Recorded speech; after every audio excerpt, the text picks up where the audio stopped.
¿Existe Dios? ¿O es el universo material todo lo que existe, existió o existirá? Una manera de responder esa pregunta es el argumento cosmológico. Y se formula así: todo lo que comienza a existir tiene una causa. El universo comenzó a existir. Por lo tanto, el universo tiene una causa. ¿Es la primera premisa verdadera? Veamos. Creer que algo puede saltar a la existencia sin una causa es una exageración más grande que creer en la magia. Al menos con la magia tenemos un sombrero y un mago.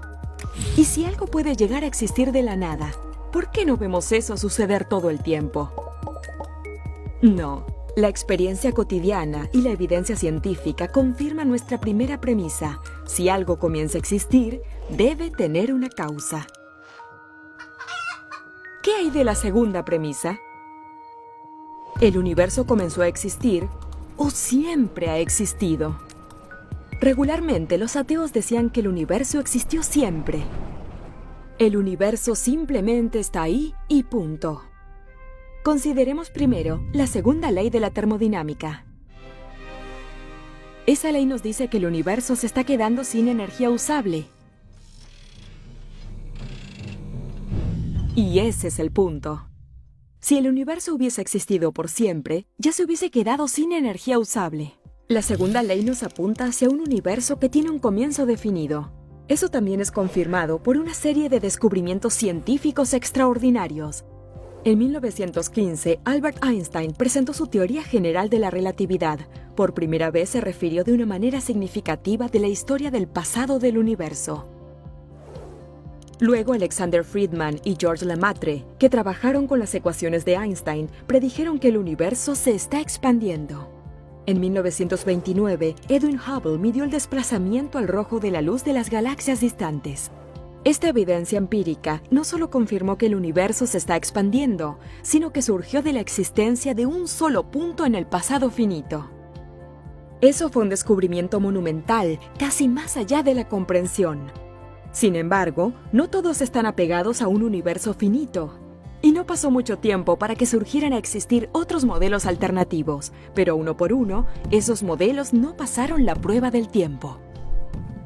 Más reciente, 3 de los principales cosmólogos, Arvid Bord, Alan Guth y Alexander Vilenkin, comprobaron que cualquier universo que en promedio se haya estado expandiendo por toda su historia no puede ser eterno en el pasado, sino que debe tener un comienzo absoluto. Eso incluso se aplica al multiverso, si es que existe tal cosa.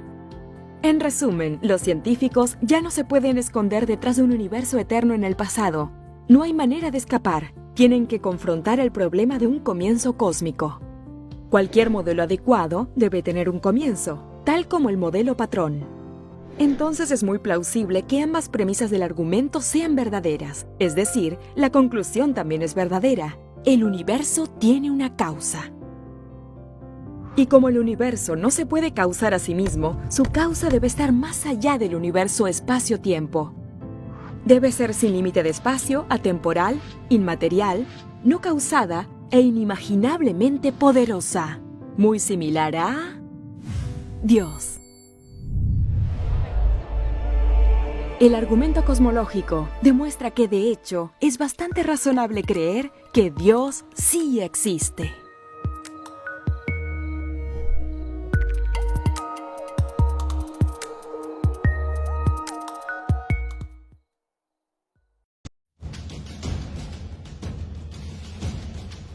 En el año 1078, un monje llamado Anselmo de Canterbury sorprendió al mundo al argumentar que sí es siquiera posible que Dios exista. Entonces, se deduce lógicamente que Dios sí existe. El argumento de Anselmo llegó a ser llamado el argumento ontológico y ha causado una gran división entre los filósofos desde entonces. El filósofo alemán del siglo XIX, Arthur Schopenhauer, le llamó una broma agradable. Pero muchos filósofos prominentes del siglo XX como Charles Harrison, Norman Malcolm y Alvin Plantinga lo consideran sólido. Aquí está. Dios puede ser definido como un ser máximamente grandioso. Si algo fuese más grandioso que Dios, entonces ese ser sería Dios. Y para poder ser máximamente grandioso, tendría que ser todopoderoso, omnisciente y moralmente perfecto en todos los mundos posibles. Mundos posibles se refieren simplemente a las maneras que el mundo pudo haber sido. Decir que algo existe en un mundo posible es simplemente decir que, si el mundo fuera de esa manera, entonces eso habría existido. Por ejemplo, a pesar de que los unicornios no existen en el mundo real, por lo menos parece posible que podrían haber existido. Entonces, podemos decir que los unicornios existen en algún mundo posible. En cambio, un soltero casado no existe en ningún mundo posible, ya que la idea de un soltero casado es lógicamente incoherente y no podría existir en ningún mundo posible. De modo que, si es posible que un ser máximamente grandioso exista, entonces podemos decir que él existe en algún mundo posible. Pero espera, un ser máximamente grandioso no tendría una grandeza máxima si solamente existiera en algún mundo posible. Para ser máximamente grandioso, tiene que ser todopoderoso, omnisciente y moralmente perfecto en todos los mundos posibles. Así que piénsalo, si un ser máximamente grandioso existe en algún mundo posible, él existe en todos los mundos posibles. Y si él existe en todos los mundos posibles, entonces él existe en el mundo real. Es decir, un ser máximamente grandioso realmente existe. Por tanto, los ateos tienen que sostener no simplemente que Dios no existe, sino que es imposible que Dios exista. Aquí está un resumen del argumento ontológico. Los pasos del 2 al 6 son directos y en gran parte poco controvertidos. Pero, ¿qué hay del punto 1? Es obvio que si se pudiera demostrar que la idea de Dios es lógicamente incoherente, entonces el argumento fracasaría. Sin embargo, ¿es la idea de un ser máximamente grandioso absurda, como lo es la idea de un soltero casado, de un círculo cuadrado o del olor a azul? Eso no parece ser el caso. La noción de un ser todopoderoso, omnisciente y moralmente perfecto que existe en todos los mundos posibles parece ser una idea perfectamente coherente. Pero, ¿acaso no podríamos hacer una parodia de este argumento y hacer que funcione para todo? ¿Por qué no decir, es lógicamente posible que una pizza máximamente grandiosa exista? Por lo tanto, una pizza máximamente grandiosa sí existe. No obstante, la idea de una pizza máximamente grandiosa no es como la idea de un ser máximamente grandioso. En primer lugar, no hay valores intrínsecos máximos que hacen que la pizza sea grandiosa. Siempre existirá un pepperoni adicional para aumentar su grandeza. Ni siquiera es obvio descifrar cuáles propiedades hacen que la pizza sea grandiosa. ¿Una corteza delgada o gruesa? ¿Queso extra? ¿Anchoas? Eso es relativo al gusto del consumidor. En segundo lugar, una pizza que sea máximamente grandiosa tendría que existir en todos los mundos lógicamente posibles, pero eso significa que no puede ser consumida. Por lo tanto, realmente no sería una pizza, ya que una pizza es algo que puede ser consumido. La idea de una pizza máximamente grandiosa resulta ser una idea incoherente. En cambio, la idea de Dios es una idea intuitivamente coherente. En otras palabras, su existencia es una posibilidad. Y el argumento ontológico muestra que si Dios posiblemente existe, entonces Dios realmente existe.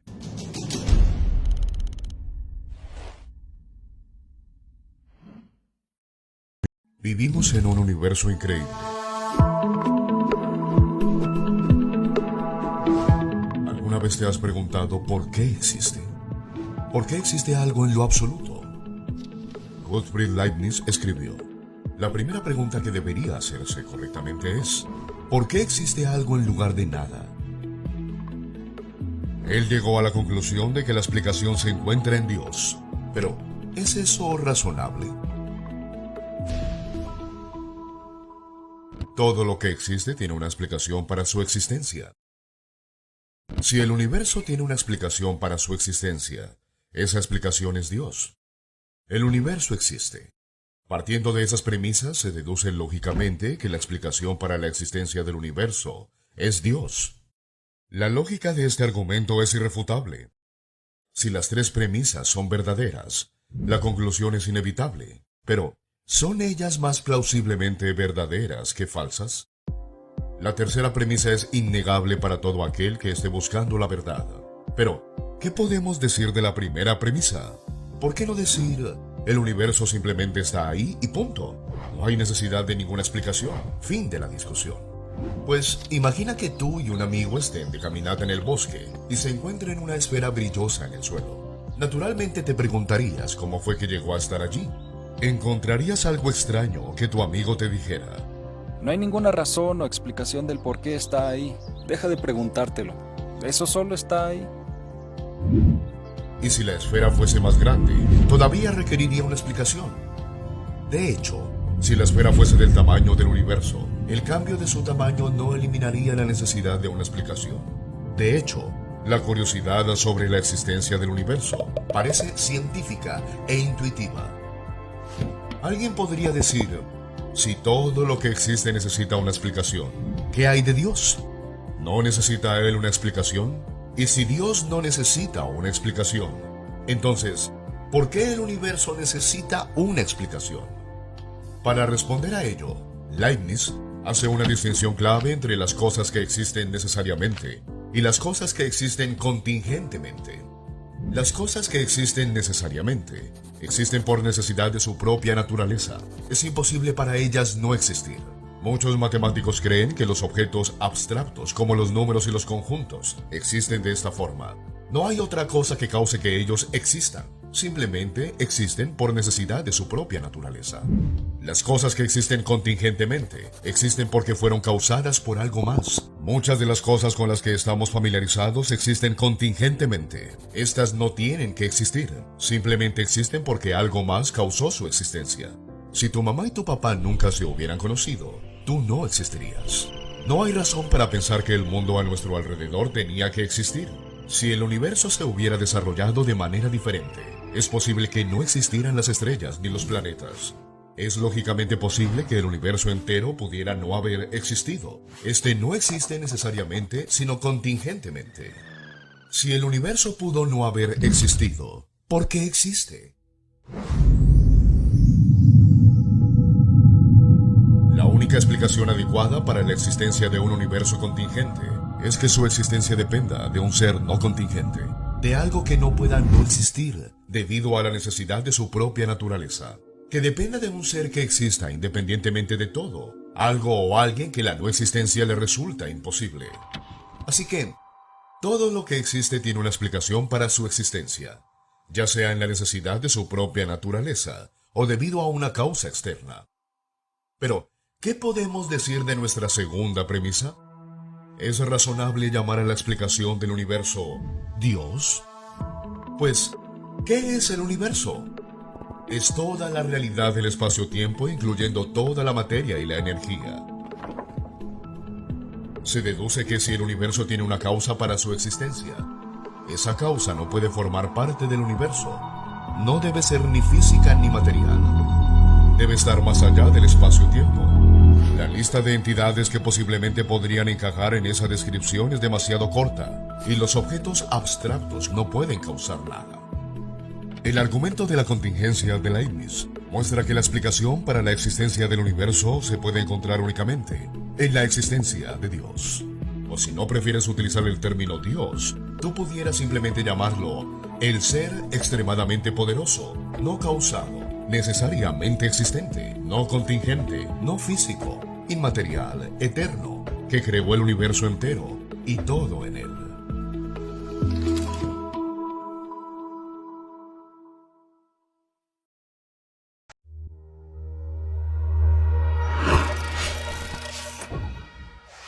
Desde las galaxias y las estrellas hasta los átomos y las partículas subatómicas, la estructura propia de nuestro universo está determinada por los siguientes números.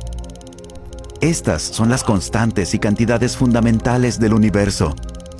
Los científicos han llegado a la impactante conclusión de que cada uno de esos números ha sido marcado cuidadosamente a un valor asombrosamente preciso, un valor que cae dentro de una gama extremadamente estrecha que permite la vida. Si alguno de esos números fuese alterado por tan siquiera una hebra de cabello, ninguna vida física, interactiva, de cualquier tipo pudiera existir en ninguna parte. No existieran las estrellas, ninguna vida, ningún planeta, ninguna química. Consideremos la gravedad, por ejemplo. La fuerza de la gravedad está determinada por la constante gravitacional. Si esa constante variara en tan siquiera 1 en 10 elevada a las 60 partes, ninguno de nosotros existiría. Para poder entender lo extremadamente estrecha que es esa gama que permite la vida, imaginémonos un medidor que esté dividido en incrementos de 10 elevado a incrementos de 60. Para entender cuántos pequeños puntos en el medidor eso representa, comparémoslo con el número de células que hay en nuestro cuerpo o con el número de segundos que han transcurrido desde que comenzó el tiempo. Si la constante gravitacional hubiese estado desajustada tan siquiera por uno de esos infinitesimalmente pequeños incrementos, el universo o se hubiera expandido y diluido de una manera tan rápida que ninguna estrella se hubiera formado y la vida no pudiera existir, o se hubiese colapsado sobre sí mismo teniendo el mismo resultado: ninguna estrella, ningún planeta, ninguna vida.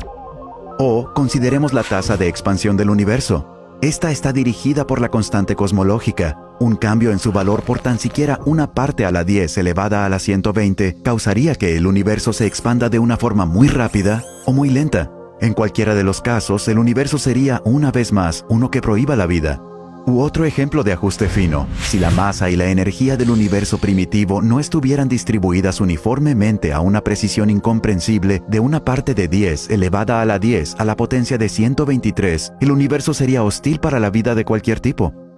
El hecho es, nuestro universo permite la vida física e interactiva solo porque esos y muchos otros números han sido independiente y exquisitamente balanceados sobre un filo de navaja. A donde quiera que miran los físicos, ellos ven ejemplos de ajuste fino. El increíble hecho es que los valores de estos números parecen haber sido finamente ajustados para hacer posible el desarrollo de la vida. Si alguien declara no estar sorprendido por las características especiales que tiene el universo, él está escondiendo su cabeza debajo de la arena. Estas características especiales son sorprendentes e improbables. ¿Cuál es la mejor explicación para este asombroso fenómeno? Hay 3 opciones vivas. El ajuste fino se debe o a la necesidad física, o al azar, o al diseño. ¿Cuál de estas opciones es la más plausible? Según esta alternativa, el universo debe ser uno que permita la vida. Los valores precisos de estas constantes y cantidades no pudieran ser diferentes. Pero, ¿es eso plausible? ¿Es un universo que prohíba la vida imposible? Lejos de serlo, no solo es posible, sino que es mucho más probable que un universo que permita la vida. Las constantes y cantidades no están determinadas por las leyes de la naturaleza. No hay ninguna razón o evidencia que sugiera que el ajuste fino sea necesario. ¿Qué hay del azar? ¿Fue que tuvimos mucha suerte? No.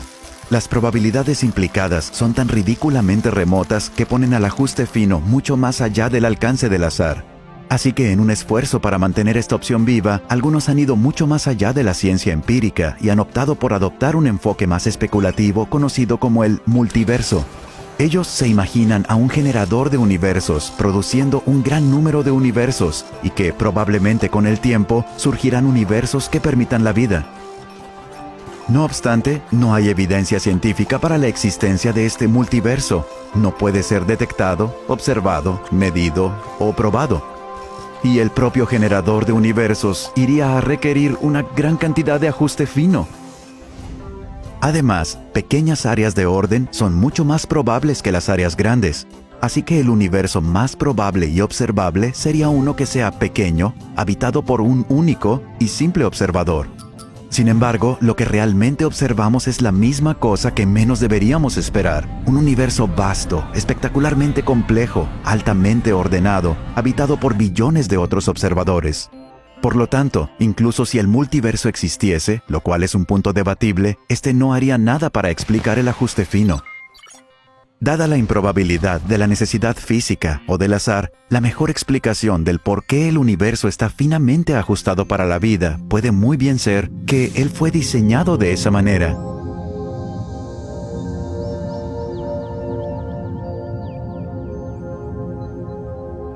Una interpretación de sentido común de los hechos sugiere que un superintelecto jugueteó con la física y que no hay fuerzas ciegas en la naturaleza sobre las cuales vale la pena hablar. Los números que uno calcula de los hechos me parecen tan abrumadores que ponen esta conclusión más allá de la pregunta.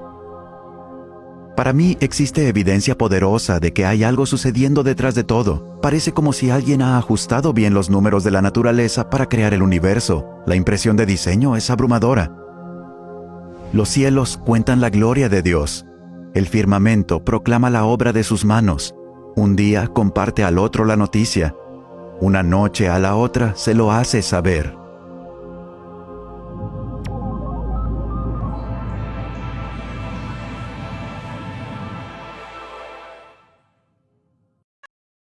¿Puedes tú ser bueno sin Dios? Veamos. Absolutamente asombroso. Ahí lo tienes. Prueba innegable de que tú sí puedes ser bueno sin creer en Dios. Pero espera, la pregunta no es, ¿puedes tú ser bueno sin creer en Dios? La pregunta es, ¿puedes tú ser bueno sin Dios? Aquí es donde se encuentra el problema. Si Dios no existe, ¿qué fundamento permanece para la objetividad del bien o el mal, de lo correcto o incorrecto? Si Dios no existe, los valores morales objetivos no existen. Y aquí está el porqué. Sin algún punto de referencia objetivo, no tenemos forma de decir que algo está realmente arriba o abajo. La naturaleza de Dios proporciona un punto de referencia objetivo para los valores morales, que es la norma o patrón contra el cual se miden todas las acciones y decisiones. Pero si Dios no existe, entonces no existe ningún punto de referencia objetivo. Todo lo que nos queda es el punto de vista de una persona, el cual no es más válido que el punto de vista de cualquier otra persona. Esa clase de moralidad es subjetiva, no objetiva. Es como tener una preferencia por el helado de fresa. La preferencia se encuentra en el sujeto, no en el objeto, de manera que eso no se aplica a otras personas. De la misma forma, la moralidad subjetiva se aplica solamente al sujeto. No es válida ni obligatoria para nadie más. Así que, en un mundo sin Dios, no puede haber ni mal ni bien, nada sino una indiferencia ciega y despiadada. Dios ha expresado su naturaleza a nosotros por medio de mandamientos. Esos mandamientos proporcionan la base para los deberes morales. Por ejemplo, el atributo esencial de Dios del amor es expresado en su mandamiento «Ama a tu prójimo como a ti mismo». Ese mandamiento proporciona un fundamento sobre el cual podemos afirmar la bondad objetiva de la generosidad, la abnegación y la equidad. Y asimismo podemos condenar la maldad objetiva de la avaricia, el abuso, la discriminación y la opresión. Esto presenta un problema. ¿Es algo bueno simplemente porque Dios lo desea? ¿O Dios desea algo porque eso es bueno? La respuesta es ninguna de las dos. Más bien, Dios desea algo porque Él es bueno. Dios es el estándar de los valores morales de la misma manera que una actuación musical en vivo es el estándar para una grabación de alta fidelidad.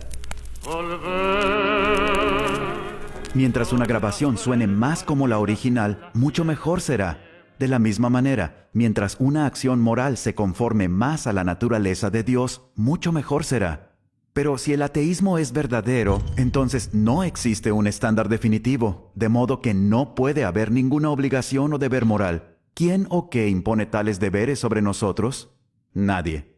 Recuerda, para el ateo, los seres humanos son solo accidentes de la naturaleza, animales altamente evolucionados. Pero los animales no tienen obligaciones morales los unos para con los otros. Cuando un gato mata a un ratón, él no ha hecho nada moralmente malo. El gato simplemente está siendo un gato. Si Dios no existe, entonces deberíamos considerar el comportamiento humano de la misma manera. Ninguna acción debería ser considerada moralmente correcta o incorrecta, pero el problema es que el bien y el mal, lo correcto e incorrecto sí existen, así como nuestra experiencia sensorial nos convence de que el mundo físico es objetivamente real. ¡Ay! Nuestra experiencia moral nos convence de que los valores morales son objetivamente reales.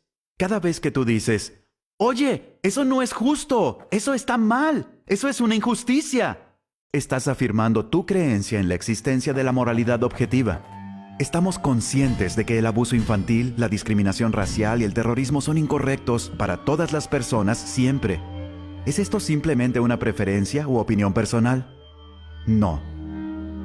El hombre que dice que es socialmente aceptable violar a niños menores está tan equivocado como el hombre que dice que 2 más 2 es igual a 5. Entonces, a todo lo que esto conlleva es un argumento moral para la existencia de Dios. Si Dios no existe, los valores y deberes morales objetivos no existen. Pero los valores y deberes morales sí existen. Por lo tanto, Dios existe. El ateísmo no proporciona un fundamento para la realidad moral que cada uno de nosotros experimentamos todos los días. De hecho, la existencia de la moralidad objetiva nos apunta directamente hacia la existencia de Dios.